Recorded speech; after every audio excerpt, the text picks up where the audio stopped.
Lancer, no hemos hablado de esto. Yo leeré mi poesía y hablaré algo de tu vínculo con Miguel Hernández. He hecho aquí un poco una presentación protocolaria, así breve, ¿no? De Raquel Lanceros se dice que de las voces jóvenes más premiadas y reconocidas de la poesía actual en español. Es poeta y traductora y doctora en didáctica de la lengua y literatura, ¿no? Y donde impartes clases en la Universidad de Zaragoza, también de esta asignatura. Y tiene publicado un montón de libros, voy a citar algunos, los últimos: El Sol y las otras estrellas, Matria, Las pequeñas espinas son pequeñas, Coniria, Los ojos de la niebla, Diario de un destello y algunos más. Y bueno, ya ha tenido diversos premios, premios de la crítica en 2019, Unicaja de poesía, el acceso de Adonai, premio Antonio Machado, premio Poesía Joven de Jaén. Y bueno, tiene ahí un currículum interesante, pero a mí lo que más me interesa de los poetas, bueno, yo no soy un gran lector de poesía, pero estoy aquí en una librería, entra a las novedades y a los libros de poesía de vez en cuando le echo un ojo y me llama la atención porque frente a otros géneros que parece que con ese candor épico de la primera vez, perro, aquí es toda la tierra, ahora es todos los tiempos, siempre se disfrutan el instante y lo eternizan. Están los perros ahí y a nosotros los perros nos miran como su ídolo. Somos seres superiores a sus pequeños ojos, porque claro, ellos ni nos juzgan, ni objetan nada, ellos aman, solo aman y ya está. Claro, y yo que entiendo lo que somos en realidad y que conozco nuestras noches famélicas y nuestra triste pretensión de pompa, se me ha ido cada vez la memoria me falla más.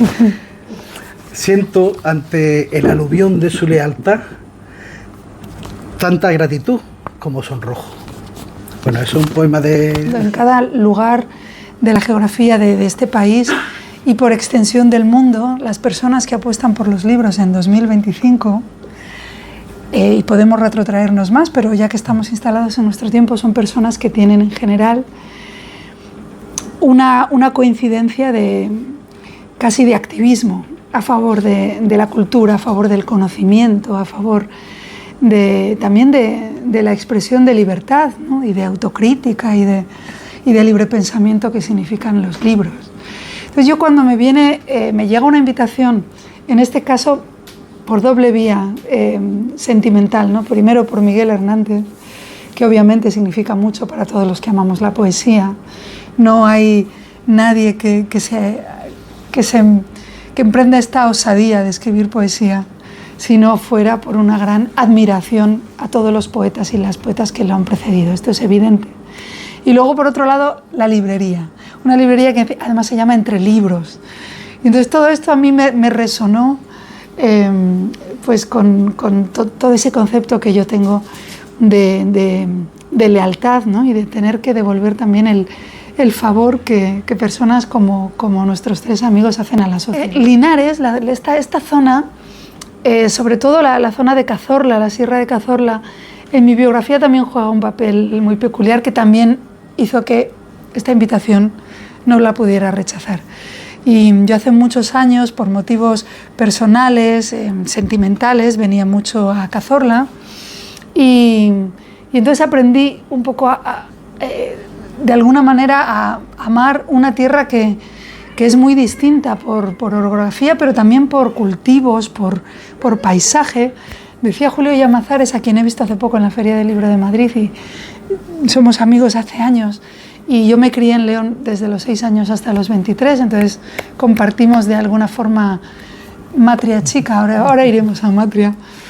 Pues decía que todos tenemos, al igual que un lenguaje, o una lengua, mejor dicho, una lengua materna, que en el caso de las personas que tienen la suerte de que el padre y la madre vengan de lugares diferentes, pues son 2, y si ya viven en un tercer sitio son 3, pero la mayoría de de los mortales somos monolingües, ya quisiéramos haber nacido con varias lenguas, hay que aprenderlas trabajosamente. Pero él decía que también hay un paisaje materno. Y hay el paisaje que uno aprende de la infancia. Lo que sucede con la matria, y que Javier observaba muy bien, es curioso porque suscribo cada palabra que has dicho, ¿no? Digamos que las has pronunciado de una manera muy intuitiva, que es donde muchas veces se guardan las grandes verdades, ¿no? La matria efectivamente es una palabra que yo no inventé, es un neologismo ajeno, un neologismo que yo utilicé, pero que han utilizado grandes personalidades del mundo de la cultura antes que yo, y que yo de pronto ahí rescaté. Curiosamente, en los 6 años de vida de este libro, matria se ha utilizado mucho más. Esto si atendiéramos a lo que decía Jung y a lo que dicen algunos neurolingüistas, neuropsicólogos, seguramente dicen que siempre que quien escribe poesía lo que hace es captar las ideas que ya fluyen en el aire, y a lo mejor yo ya de alguna manera me avancé a esa necesidad de enunciar el concepto de matria que a lo mejor tenemos en español. Sigue sin estar contenida en el diccionario de la Real Academia de la Lengua.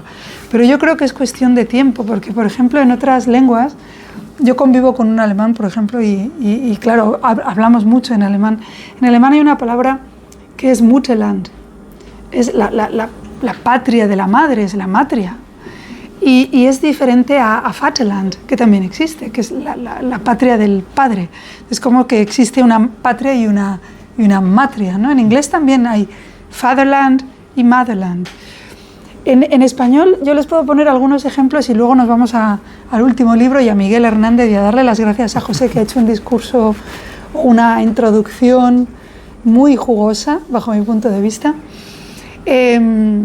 Digamos que la patria obedece, es verdad, como concepto, como término desde el punto de vista semántico, a una realidad más administrativa, ¿no? Más política, más férrea, ¿no? El lugar donde uno, digamos, se adscribe de un modo, pues, como ciudadano civil, por decirlo así, ¿no? Que son las naciones-estado, que nos parece que han durado siempre, pero tienen 200 años. Y todo esto responde más a la patria, ¿no? A lo que nosotros entendemos cuando decimos patria. Matria, sin embargo, y cuando la ha empleado, por ejemplo, Jorge Luis Borges hablaba mucho de la matria, Julia Kristeva, Virginia Woolf hablaba mucho de la motherland,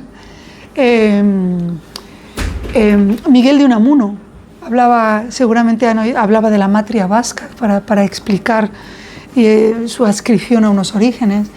Yo cuando utilicé la palabra matria, que efectivamente era una palabra en aquel momento como muy novedosa, ¿no? Porque todos estos autores que he mencionado hacía muchas décadas que habían utilizado la palabra matria, y en español la palabra matria está un poco olvidada ahí en el desván. Yo no la conocía o no la recordaba. Sí, ¿no? Sí, es decir, que yo digamos que la volví a reivindicar. Pero es verdad que la palabra matria, no hay ninguna otra palabra en español que designe lo que todos entendemos, que también esto es muy subjetivo, porque si ya en las palabras definidas en el diccionario cada uno les adhiere unas evocaciones propias, pues en las palabras que todavía no están, cada uno. Pero yo, hablando con las personas, creo que, y lo que tú acabas de decir, creo que matria es una realidad identitaria mucho más inclusiva, que no deja de crecer además. Es decir, nosotros podemos ser de Linares, pero uno puede ir viajando, conociendo personas, uno puede escuchar música, ver cine, puede leer literatura, puede trabar amistades, y entonces todas esas realidades que se van de alguna manera permeando en la propia identidad, y que la propia identidad se va enriqueciendo con los años, porque nadie es igual con 18, que todos vamos creciendo y vamos pues adquiriendo pues adherencias, nunca mejor dicho, aprendizaje, experiencia, que es una palabra que hoy en día a la gente le da mucho miedo decirla. A mí me gusta la palabra experiencia, ¿no? No deja de ser un grado, aguantar aquí y tener salud para contarlo y tener la suerte de seguir aquí, ¿no? De necesidad de expansión, de no quedarnos en los márgenes de lo conocido, porque no funciona, y entonces, bueno, a veces la realidad nos obliga, y eso de alguna forma es generar matria, ¿no?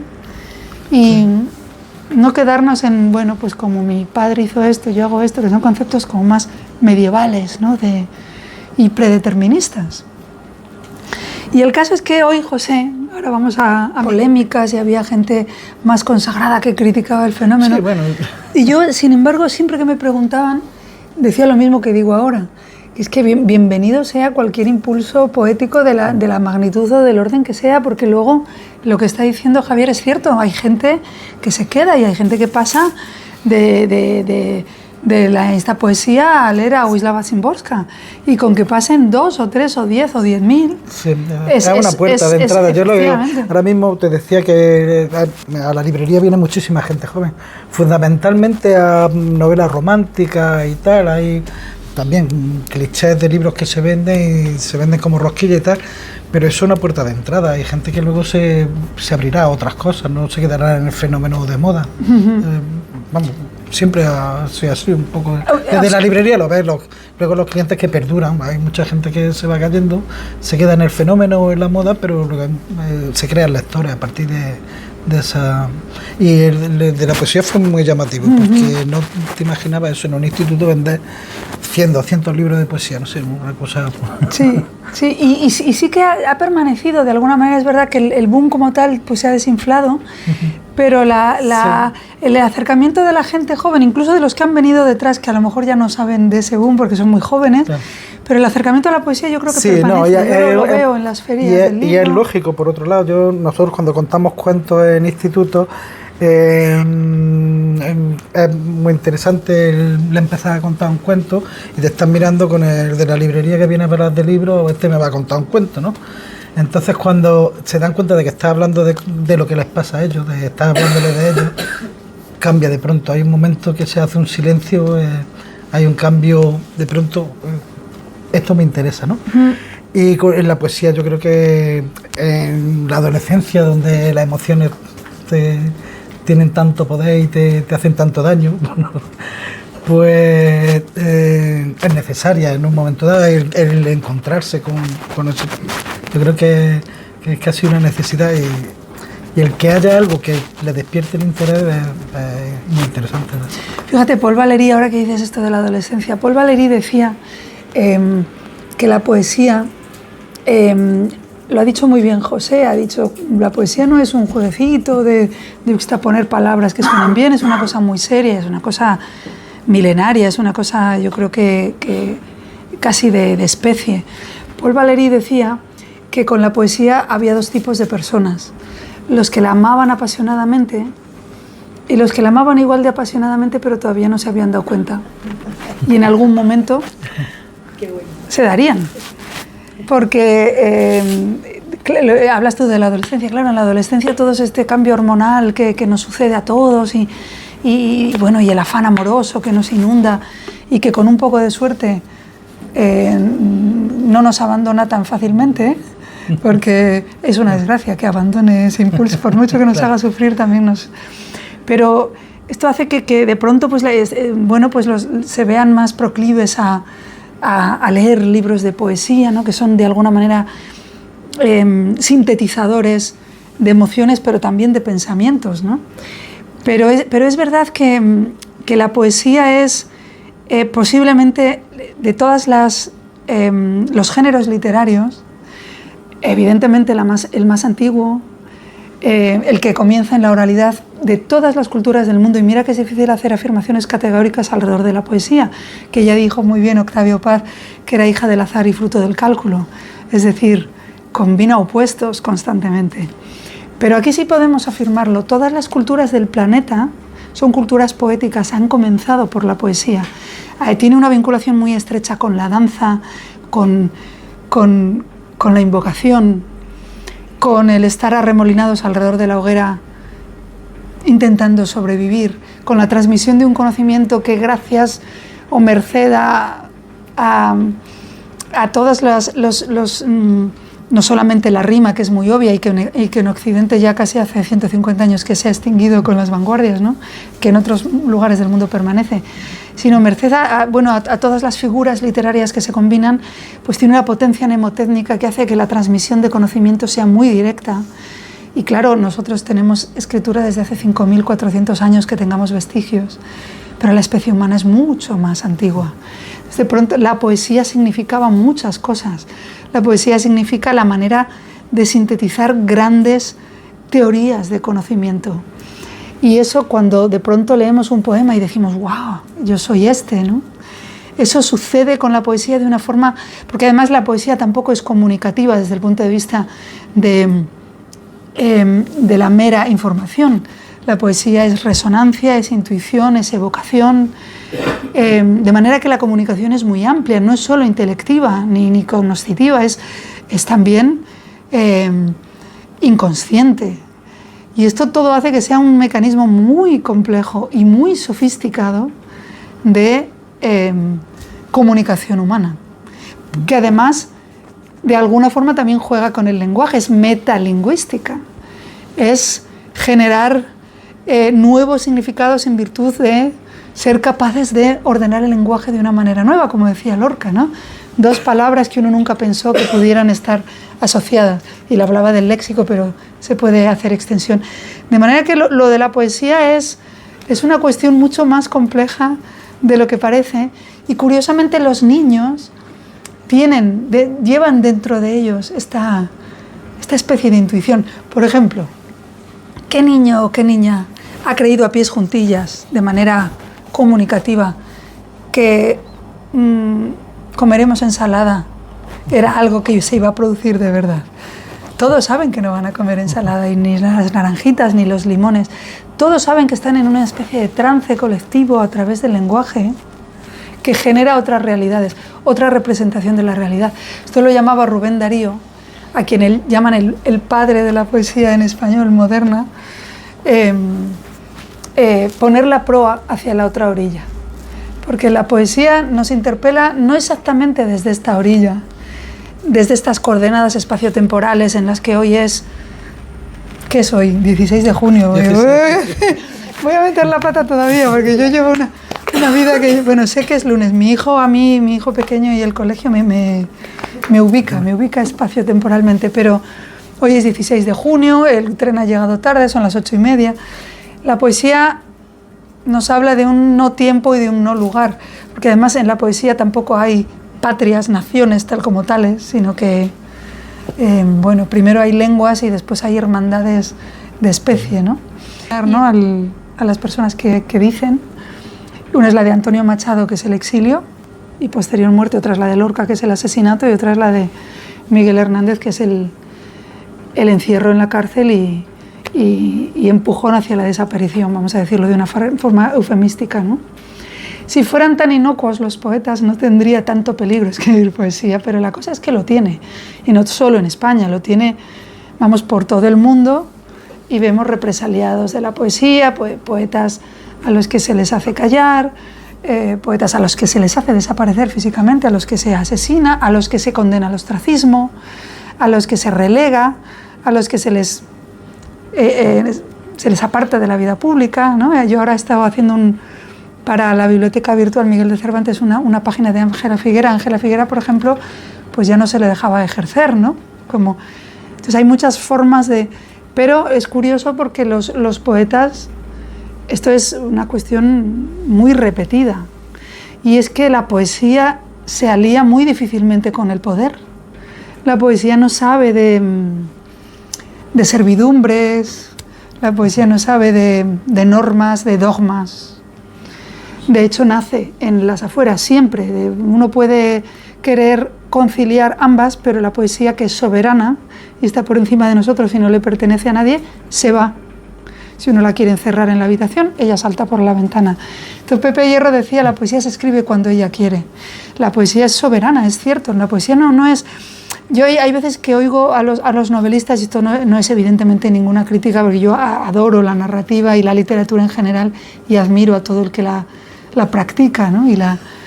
Pero es verdad que en el modus operandi, ahora que sí hablamos de eso, que era José quien decía cómo es la génesis poética, ¿no? Y que a la gente le gusta hablar con cada autor porque cada uno tiene su librillo y su historia, pero es muy común que los novelistas digan, no todos, pero hay bastantes que dicen, yo me levanto de 9 o de 6 a 2 escribo lo que salga, si sale no sale nada. Esto con la poesía es mucho más difícil. O sea, la poesía no es domeñable de esta cosa funcionarial de me siento, tenga algo que decir o no. La poesía tiene una génesis en ese sentido bastante distinta, no responde tanto a la fuerza de voluntad. Yo creo mucho en la fuerza de voluntad, pero con el deporte la fuerza de voluntad es clara, con los estudios, con otro tipo de cosas. Queremos aprender un idioma, la fuerza de voluntad es clara, queremos, a pesar de que tengamos que tener un talento previo, ¿no? Una dotación, porque por ejemplo para la música yo me di cuenta de que no valía. Por esa razón o por la que fuere, Miguel Hernández es un poeta con mucha luz, no es un poeta pesimista, a pesar de lo que le toca vivir, ni siquiera en los tiempos, ya que me he traído este libro, que es un libro muy antiguo, he estado rebuscando libros así, digamos, en mi biblioteca personal menos conocidos. Este de Hiperión me encanta, que es la poesía y prosa de guerra, que es, digamos, ese Miguel Hernández, pues ya más transido por la desesperación, ¿no? y por la violencia. Pero ni siquiera entonces, por eso me lo he vuelto a leer y me lo venía leyendo, ni siquiera entonces, cuando está en el frente, porque él sí que es como Garcilaso, poeta de armas y de letras, es un poeta de los que empuñan el arma cuando fue necesario. Ni siquiera entonces la oscuridad total lo anega. Y esta canción última, que yo les voy a leer, que se la sabrán ustedes de memoria, José seguro, y muchos de los de aquí presentes también.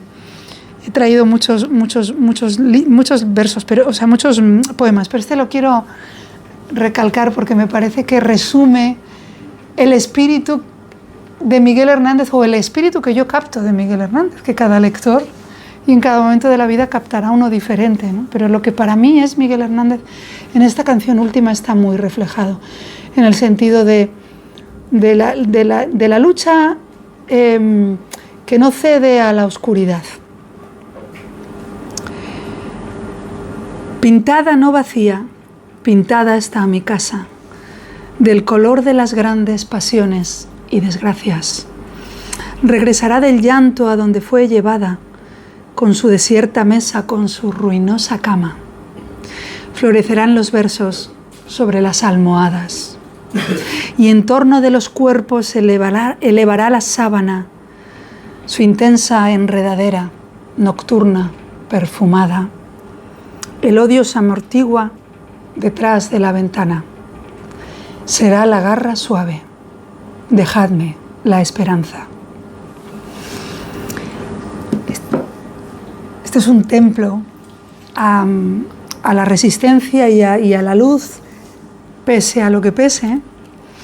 Y yo quería ligarlo, y que me perdone Miguel Hernández desde donde esté la osadía, porque está hecho desde la admiración absoluta y desde el respeto.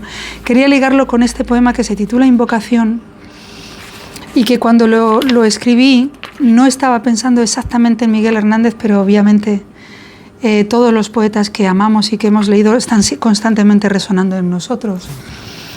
Y la invocación que yo traslado aquí, pues como lo que es, literalmente una plegaria, un ruego,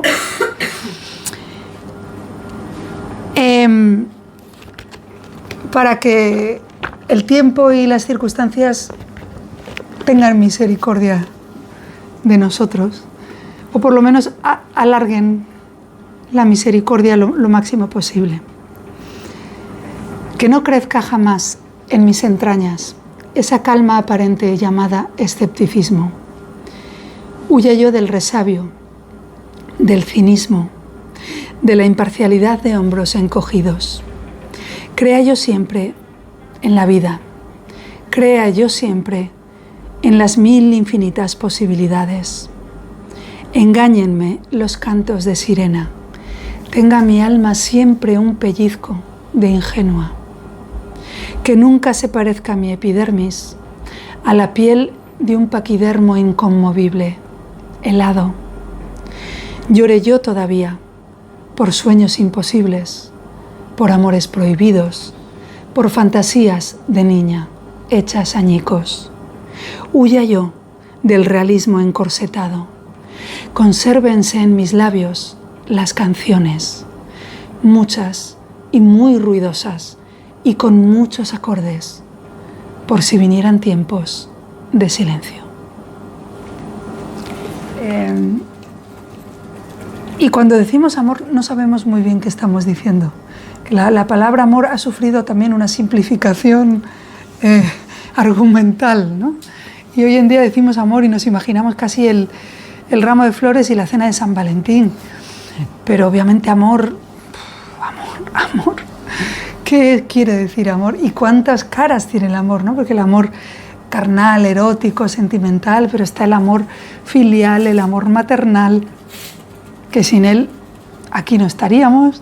Está el amor a la tierra, está el amor a los libros que vosotros profesáis, está el amor a la música, está el amor a tantas cosas, ¿no? Y yo creo que el amor es una realidad tan amplia. Y entonces quiero leer un poema de amor de Miguel Hernández y quiero ligarlo con mi último libro, que me decía José, tienes que hablar de tu último libro, que parece un poco umbraliano. Pero mi último libro se titula El sol y las otras estrellas, que tiene un año el último, y vino una señora a la feria del libro de Valladolid, pero del año pasado, y me dijo una señora tierna y cariñosa, dice, fíjate, El sol y las otras estrellas me parece un título un tanto cursi, porque decir el ya sol y estrellas y salir airoso es muy difícil porque ha sido muy repetido. Y yo le agradecí el consejo, y luego no se lo dije a ella, porque yo creo que ante todo uno tiene que tener educación y respeto, y sobre todo ante la buena intención. Pero el sol y las otras estrellas, verán ustedes, no es mío. Es el último verso de la Divina Comedia de Dante Alighieri, que en el Paraíso, en el tercer canto, cierra diciendo la mayor definición que yo conozca, y ojalá haya otra y que me la demuestren y me la digan, ojalá la descubra. Pero de todas las definiciones, que también el amor, como la poesía, no tiene fin, por lo tanto definirlo es una entelequia, de amor que yo he leído, ese último verso de la Divina Comedia es la más excelsa, porque él dice, amor que mueve el sol y las otras estrellas. Y esto lo dice en algún momento que ni siquiera los estudiosos especialistas en Dante saben cifrar de manera exacta, entre 1308 y 1321, es decir, 700 años antes de nuestra era. Que en 1300, a principios del siglo XIV, un ser humano que estaba atravesando el pórtico entre la mentalidad medieval y la mentalidad renacentista, se atreva a decir las otras estrellas, es decir, diciendo que el sol no es más que una de las estrellas, era primero herético, segundo muy valiente. Gracias a Dios, como decía Borges, los mejores secretos se guardan en los libros. Yo creo que ni lo entendieron, porque como decía Borges, ¿quieres que alguien no sepa un secreto? Escríbelo en un libro que de ahí no sale jamás. Bueno, Borges con su fino ironía, ¿no?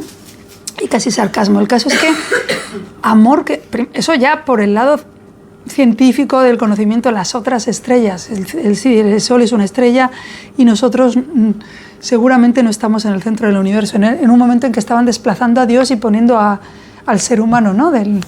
Pasábamos del teocentrismo al antropocentrismo. Pero aparte de eso, lo que está diciendo, ¿cómo está definiendo el amor? Está diciendo que el amor es la fuerza misma que mueve lo creado, el cosmos, ya no solamente nuestra tierra, nuestra especie, los animales, sino que es la fuerza superior a nosotros que nos contiene y hace que esto continúe adelante. Y eso es un concepto de una modernidad tan moderno que la gran mayoría de los seres humanos aún no piensan el amor en ese plano. Y a mí me fascina. Y toda mi vida, desde que leí por primera vez El amor que mueve el sol y las otras estrellas, he pensado en ese verso. Y la primera vez que la vida me permitió escribir un libro de amor, porque ya hemos dejado claro que uno no escribe lo que quiere, sino lo que puede, cuando la vida me puso en la claridad de escribir un libro de amor, que puede estar errado, pero yo sentí que tenía algo que decir sobre eso, que nadie sabe lo que es, pues evidentemente, ¿cómo lo iba a titular? Pues El sol y las otras estrellas. Y es un canto, fíjense, es un canto que claro está publicado en 2024. Yo soy muy consciente de que hablar del amor ahora es una cosa a contracorriente. Estamos en una época de escépticos, estamos en la época se habló del fin de la historia, ahora se habla del fin del amor, ¿no? Yo creo que es muy osado y muy arrogante pensar que nuestro tiempo va a ser el tiempo en el que acabe ni la historia, ni el amor, ni absolutamente nada, ¿no? Pero sí que es verdad que bueno, ante esta ola de escepticismo un poco generalizado sobre el amor, yo quería hacer un cancionero amoroso, casi petrarquista, ¿no? Cantarle al amor que bajo mi punto de vista no está en crisis. Podemos estar en crisis nosotros. El amor está por encima, como la poesía, ¿no? Nosotros podemos ir, venir, deslindar, decir, opinar esto, llegar a otra conclusión, pero el amor va a estar siguiendo ahí y moviendo el sol y las otras estrellas. Por lo tanto, es un concepto al que no se le hace mella porque nosotros... Y yo creo que está muy bien que opinemos, ¿no? Pero creo que es verdad que el amor yo siento que está muy por encima de todas las cosas. Y además en muchos casos el amor no se conoce, se siente como mucho, ¿no? Y esto, bueno, los escolásticos hablaban mucho de esto, ¿no? Del conocimiento a través de la intuición, casi. Y yo me puse a leer de manera compulsiva poemas de amor, pero me interesaban sobremanera aquellos escritos por personas en la senectud, porque como muy bien ha dicho Javier, en la adolescencia de amor escribe cualquiera, en la senectud de amor escriben los elegidos, los que siguen creyendo, los que a pesar de todas las penas que sin duda les han asaltado, porque la vida no deja a nadie a títere con cabeza, vamos a decir, es imposible, no deja a nadie incólume, porque para eso estamos, ¿no? Para aprender. Pues a pesar de eso siguen teniendo la fuerza suficiente como para apostar por el amor. Y a mí esto me parece absolutamente admirable. Y entre ellos, y ahora les comparto, está Goethe, que para los germanoparlantes es pues como para nosotros el siglo de oro, ¿no? Su gran poeta. Pero no es tan conocida su biografía personal. Y él tuvo muchos hijos, en esto se parece a Lope de Vega. También hay que decir, claro, que era fácil tener tantos hijos, porque quiere decir que la conciliación, los hombres seguían ejerciendo en la esfera pública y no les, claro, evidentemente, yo como mujer esto lo dejo claro. Exacto, o sea, esto era más fácil para ellos, es evidente. Pero bueno, tampoco quiero quitarle el mérito a tener esa pulsión de seguir. Y hubo un poema que a mí me impresionó mucho, porque es un poema brutal desde el punto de vista de la potencia poética, pero es que es un poema escrito con más de 70 años y se llama Nuevo amor, nueva vida. Y claro, eso de reinventarse con 70 años no está al alcance de cualquier... Me imagino que tendría también una potencia física, tiene que asistir el cuerpo a la mente, ¿no? Esto lo decían muy bien los grecolatinos, ¿no? Dichosos aquellos a los que a pesar de los años el cuerpo sigue levantando a la mente. El caso es que a mí me pareció una brutalidad. Y él hacía una especie de... Y luego voy a cerrar con un poema de amor de Miguel Hernández. Hacía una especie de... no de burla, pero se distanciaba de todos aquellos escépticos del amor, que los ha habido en todos los tiempos. De hecho, en el siglo de oro nosotros tenemos la tradición del déjame en paz, amor tirano. Es un verso de Góngora que yo cito. Es decir, que esto de estar cansado y yo ya no quiero más, bastante detenido, es muy antiguo, porque muy poco descubrimos nosotros, ¿no? Pero lo bueno es que la vida se va redescubriendo y cada generación la descubre, aunque esté descubierta. Pero él se distanciaba y decía, no, hay que... O sea, ¿cómo que ya he tenido bastante? Bastante tiempo es lo que tendré para estar muerto. Mientras esté vivo, esto me pareció impactante. Total, que yo escribí Nuevo amor, nueva vida. Y le tomé un verso prestado, que suena muy bien en alemán, que dice Liebe, Liebe, lass uns los, que viene a ser nuestro déjame en paz, amor tirano. Amor, amor, déjanos tranquilos, que es lo que dicen ellos también para entonar ese cansancio vital que nos va acechando ya a la segunda o tercera decepción, algunos a la primera. Y a él parece que no, que era inasequible el desaliento. Así somos, amor, ingratos y volubles. Tú que nos has creado, nos conoces. Como niños insomnes, como niños que miran a la luna, te soñamos, sin plan ni vocación, lejos de comprenderte. El resto es bien sabido. Crujir de dientes, mesado de cabellos. No faltan necios con reclamos y quejas.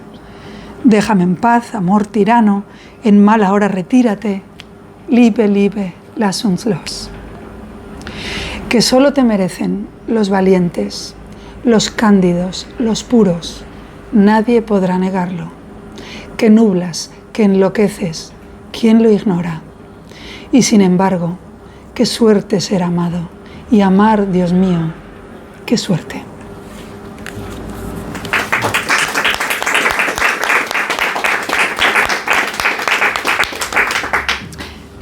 Muchas gracias, y en esta clave ya los dejo tranquilos, como dicen los alemanes, o en paz, como decimos en castellano.